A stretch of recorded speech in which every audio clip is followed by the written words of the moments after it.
అందరు చూడొచ్చు, వర్షము గత కొన్ని రోజుల నుంచి మనందరినీ బాధిస్తుంది. కానీ మన సలీం భాయ్ మాత్రము కమ్మటి అమృతమైన మేకపోతులు తెచ్చాడు, అది కూడా మన తెలంగాణ మేకలు.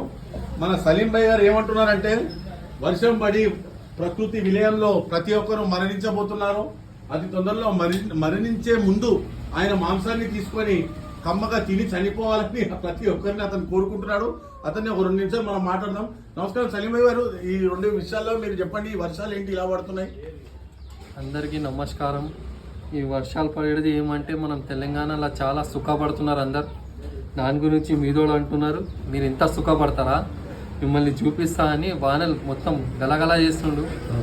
అందరు నేను కోరేది ఏమంటే మంచి కష్టపడండి, మంచిగా మాది కమ్మటి మటన్ తినండి, హ్యాపీగా ఉండండి. ఇదండి మన సలీం భాయ్ గారు ఏమంటున్నారు అంటే, మీరు అందరూ చనిపోయే ముందు వచ్చి తొందరగా ఇతను మటన్ తీసుకొని మంచిగా తినాలని కోరుకుంటూ ప్రతి ఒక్కరు, ఎందుకంటే భగవంతుడు అనేవాడు పైనవాడు అతి త్వరలో మనుషులని క్రూరత్వాలని చూసి ఎంతో మందిని హింసించి ఎంతో మంది పాపాలకు పాల్గొంటున్న ప్రజలకి నేను హెచ్చరిస్తున్నాను.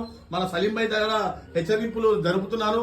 దయచేసి మీరందరూ ఈ కమ్మటి మటన్ ని వచ్చి తీసుకొని తిని చనిపోవాలని కోరుకుంటూ సెలవు తీసుకుంటున్నాను.